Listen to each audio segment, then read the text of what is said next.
And finally, the last part of the exams in EOI is the mediation exam. Okay, everybody is super confused, a bit nervous because it's very new and we're not really sure what to do. So basically what you're going to find in Andalusia are two different texts, okay? They are written texts, okay? And they are texts in English, okay? So in other communities, the texts are in Spanish, okay? Maybe you can find a speaking mediation, but in Andalusia right now, it's only written, okay? And it's all English to English, right? So in the case of the C1 level, this is what they asked for the mediation exam, okay? The first activity, you had two texts about some properties in Ireland, okay? And the activity was this. You needed to... Hi. You needed to go to Ireland, and then you needed to decide with your spouse what property to rent, okay? So you needed to send an email to your spouse and decide which of the two properties was better, okay? So you had two little texts describing the two properties. One was, imagine an apartment in the city center with a lot of rooms, and then the other one was a bigger apartment or a bigger house in the outskirts. So all of them had pros and cons. So basically you had to send an email to your partner discussing the advantages and the disadvantages of both properties, okay? Now, so the challenging thing is that at least for the level C1 in Andalusia, you have 80 words, okay? So in 80 words, you have to send an email to your spouse, okay? And speak about the pros and cons of both properties, okay? So, hi, honey. So this morning I saw this leaflet and I'm going to tell you what I found out, okay? There is an apartment, blah, blah, blah, which has 5 bedrooms, which is beautiful and ideal for our large family. But what I wasn't convinced about was that it was quite far away from the city center or from our workplace, blah, blah, blah. However, this other apartment or this other house, you know, the rent is higher, so I'm not really convinced about that. But then, so it had to be like a pros and cons email about both properties, and you had to send an email to your spouse. Okay. What else? Let me see if I can understand my own writing. Oh, okay. It's terrible. I have like doctor's writing. The second mediation text was about interpreting a graphic. Okay, this is very typical in mediation exams because sometimes you can find something visual, either an infographics or a pie chart. You know, these graphics where you have 20%, 40%, 22%, and you had to really interpret the content, okay? In this case, it was 2 graphics of how people spend money on different categories and in different years, okay? 30 years ago and now, okay? How much money millennials spend in different categories, for example, in rent, in health insurance, in tobacco, in alcohol, okay, in different categories. And what you have to do is to summarize the most important information of this graphic, okay? Now, this might be a bit scary because, you know, you see a graphic, you see percentages, you see numbers, and it's a bit scary. But what you have to do is, before you write, look at the graphics, look at the percentages, and first of all, begin with, what do I need to do in this activity? Okay, this activity is about how much money millennials spend in different categories, okay? The second thing you need to do is, in what period of time am I speaking about? So from 30 years ago till now, okay? And then comment on the most important thing or the most significant thing. For example, in this activity in particular, if I don't remember badly, I think in a certain category, 30 years ago and now, they spend more or less the same. So the spending habits and the amounts hadn't changed. However, on the other category, there was a slight change. And nowadays, people were spending more. I believe they were spending more on rent, and they were spending more on education, and also on health insurance, something like that, okay? So yes, just look at the graphic, look at the percentages, and decide what is the most important thing about that graphic, okay? Very soon I'm gonna try to make a video, if I can, showing you some examples of this, okay? But again, this activity as well with the graphics for the C1 level is about 80 words, so it's not much. So you have to be really selective of the words that you choose so that it's not too long, okay? You need to try to simplify things. When you're speaking with your friend or with a family relative, it's better and it's easier, because remember that in English, to make it colloquial and familiar, you can omit the subject, you can omit some verbs, some auxiliaries, and you can just say the main thing, and you gain some words, and it's easier in that sense. Okay, so these were some examples of this type of exams in Andalusia for your final test. I know that some of you are taking the exam very, very soon. So, okay, sorry, because this is new for me. I was just reading some of your questions. So somebody's asking, what are the EOI exams? Okay, I'm gonna tell you again, EOI are special exams in Spain, okay? And EOI schools are specific schools in Spain that belong to the state, okay? They are public schools, but specialized in languages, okay? So what we do some official examinations that can give you official certifications for the different levels, from the A2 level to the C2 level, okay? So now in the month of May or in the month of June, we are having the final examinations, and these exams have a characteristic structure. So this is what we are doing today, just clarifying, what kind of exams we have, how many parts, how many texts, the number of words, etc. So I hope that something was a bit clearer. Remember that my number one suggestion is maybe it's not available now, but very, very soon, in the month of May, before the exams, it's going to be published what is called the Guía del Candidato. Okay, in the Guía del Candidato, which is going to be published in your education website, okay, La Consejería de Educación, where you live, okay, you're going to see a document where it's going to be explained exactly how many parts, how long are each part, how many words, how many texts, etc. Okay, so what to expect in the C2 exam in Andalusia? Well, right now the C2 level is only in a few places, mainly in the most important capitals of Andalusia. So where I live, we don't have the C2 level yet, but you have to think of it, Sonia, the C2 as a continuation of the C1. Basically, the C2 is way more vocabulary, a little bit more specific vocabulary, and a little bit more complex structures. What I recommend is simply just going online and checking other C2 level exams that are there, just to simply have a look and just test your exams, the reading, the listenings, and what kind of questions can you encounter. I cannot really help you that much because, as I said, we don't have the C2 level where I live, but just take a look at what is around, just to have an idea. At least the day of the exam, you won't be so intrigued. Okay. Do you think EOI exams are more difficult than Cambridge ones? Good question. They are similar in a way, but also quite different.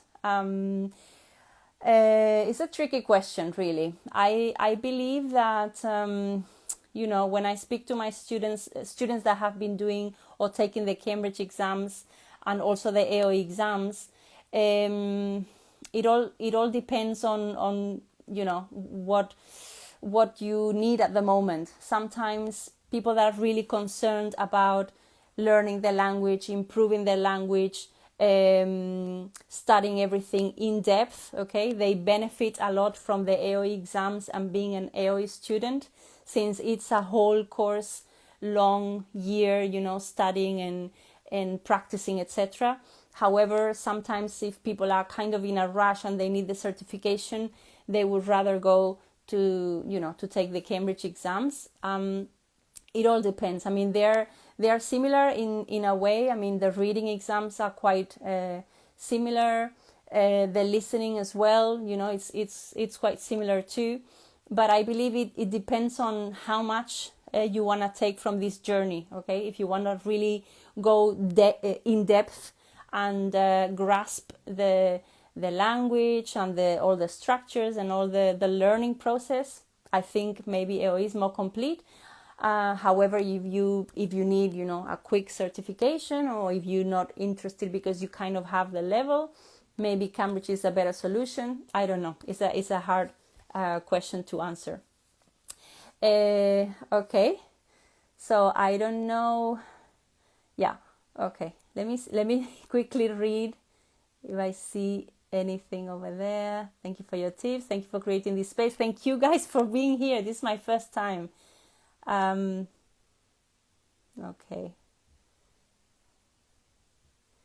Thank you. No problem. If you're taking your exam soon, if you need to watch some more videos explaining the mediation part of the exam, that I have a YouTube channel with my name, Mónica Redondo Arias. If you go to YouTube, and maybe those videos can help you a little bit. Some of them are about the speaking test, the monologue, the dialogue, the mediation test, also some writing exam videos about opinion essays, pros and cons. So take a look. Maybe you can see if they can help you. I don't know. The EOI is more complete. I agree. What can I say? I'm an EOI teacher, so yeah. I think, like I was saying before, it's the process of learning, it's the process of, getting into the language, getting the structures every day, going to class. So yeah, but you have to work hard for it. But when there is a will, there is a way. So it could be. Okay. So I don't know if I covered the main things. I don't know if you have any questions. Like I said, this is new for me, so I'm a bit lost here with all the comments. But yeah, so I'm gonna leave it here. Okay, I don't know what's gonna happen when I disconnect this. I don't know if it's going to be saved. I'm going to try to save it just in case someone didn't catch it right from the beginning. Okay, but yeah. Final tips for your exams: sleep well the night before, okay? Very important. Be rested.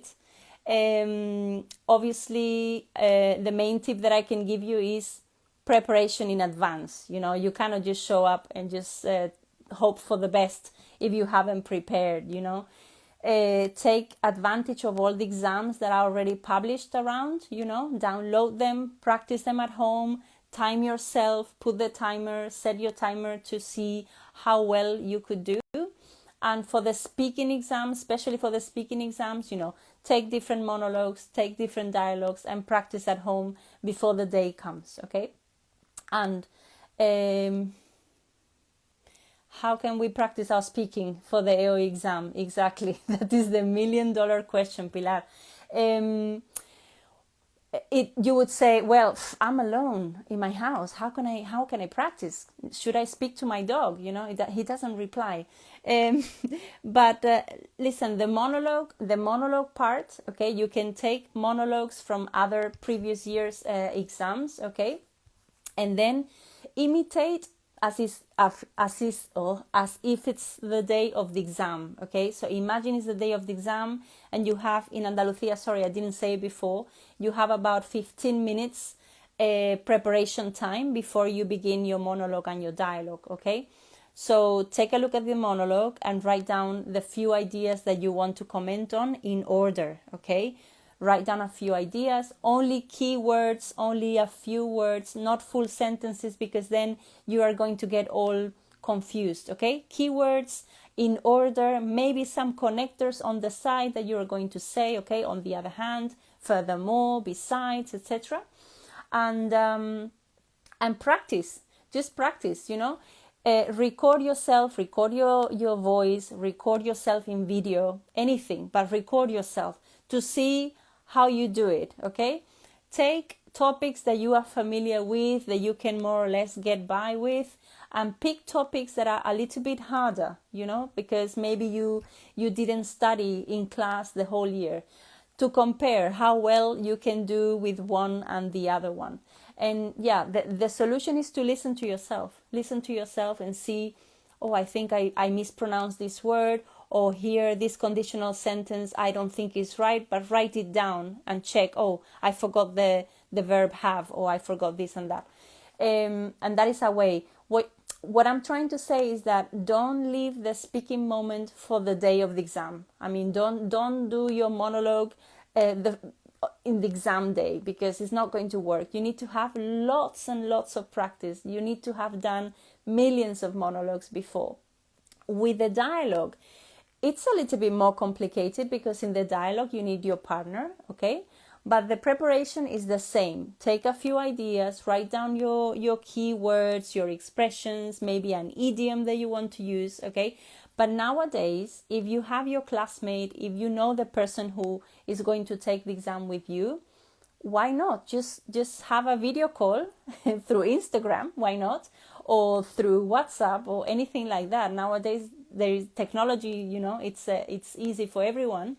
And connect with your friend, Okay, we're going to do this dialogue together, okay? It's from the year 2018, the one in September in Andalusia. Okay, let's go. And just do it the same way you would do it as if it was the exam, Prepare your ideas and then go and practice with your partner. If you are lucky enough to have a partner and to know who your partner is going to be, even better, meet, connect, video call, whatever it is, but practice. I mean, I know I'm repeating myself, but it's the secret. The secret for everything in life is practice. And the more you practice, the better you will do. And not only the better you will do, the better you will feel. Because you will feel, oh, this is familiar for me. I am used to this. Because if it's the first time that you do it in the exam, it's going to be a lot of questions in your mind. Oh my God, should I stop here? Should I look at her? Should I look at my teacher? When should I stop? Are they going to... There's so many questions. So preparation and practice is key. Okay, I know it's a bit difficult, but speaking, the main question is, how can I practice my speaking by myself? Recording yourself and video calling your friend. Thank you so much. Oh my God. Yeah, fingers crossed. Yeah, fingers crossed for the exam. Yeah, so those are my tips. Again, important tip for your writing exam: do not rush and start writing like a crazy fool. Just hold on your horses, okay? Read carefully, underline, and this seems like the stupidest idea, but you need to underline what they are asking you. Is it an article for a newspaper? Is it an email to your friend? Okay, because it's not the same to your friend than to your boss, okay? Is it a pros and cons? Is it an opinion essay? How many words you are asked? You need to underline those key elements, because how many times, and it's happened to me as well, we didn't read well. Oh my God, it was an opinion essay? Oh, I thought it was a pros and cons. Oh my God, it was 200 words? I forgot to count the words. By the way, about counting the words of your essay, please, please, please, do not waste your time counting word by word how many words you have in your essay. Be careful, because time is going. Time is gold, okay? So you cannot waste not even 1 second. So imagine that your writing is more or less standard, okay, you would write in one line about 10 words, okay? So just count 10, 20, 30, 40, 50, 60, and so on, okay? But do not make that silly mistake of 1, 2, 3, 4, 5. Where was I? I'm gonna go back again, because time is going, and then you will run out of time. So count by line 10, 20, 30, etc. Okay, because many times I'm there in the exam and I can see my students counting. We don't have time for that. So again, for the writing, make sure you write your borrador beforehand, okay? What are the main ideas? What is the main idea that you're going to say in the introduction paragraph? What connectors are you going to use for each idea, okay? How are you going to join the two ideas together? How are you going to make the contrast between these two words or these two ideas? What are you going to say in the conclusion? Because in the conclusion, you have to kind of summarize the same that you have said before, but with different words. So make sure that you don't introduce a completely different idea in the conclusion. No, we repeat the same theme, but with different words, okay? So that's what we do in the end. Hi. So that's for the writing. And for the writing, before you give in your exam because you finished, okay, leave at least 5 to 10 minutes to revise. I know it's impossible. Come on, Monica, we don't have time. But you need to reserve 5 to 10 minutes revision time, because how many times we just forget, we don't see silly mistakes, basic mistakes that kill you. The typical S, the typical ending for the past, the typical, spelling mistake. You need to leave some time in the end. Otherwise, it's a shame, because maybe the whole idea is there, but basic mistakes are really spoiling the whole result, okay? What else? Topics or tips for the mediation exam. You need to read very fast, okay? Because the mediation exam, unfortunately, we don't have a lot of time. So you need to be super quick reading, underlining, of course, the main or the most important things. Is it an email? Are you speaking to your wife? How many words do you have to write, okay? And what do you need to do? Do you need to summarize? Do you need to select the most important information? What is it exactly? Make sure that you underline very clearly what you need to do, okay? And with the mediation exam, the secret is not to copy the same words and say it with your own words, okay? So make sure, don't make the silly mistake of copying everything from the text and repeat yourself. No, you need to find synonyms, another way of expressing the same thing, okay? What else? I don't know if I have any more things to tell you. Sorry, this is the first time, so this is all new. So I hope this helped you a little bit. We'll be in touch, okay? Any questions, anything, you know where to find me. Also the YouTube channel, where you have a few videos to help you as well. And the very best luck with your exams. You can do it, okay? Show your best and enjoy it. Remember to enjoy the ride, okay? Thank you, and I'll see you soon. Bye-bye.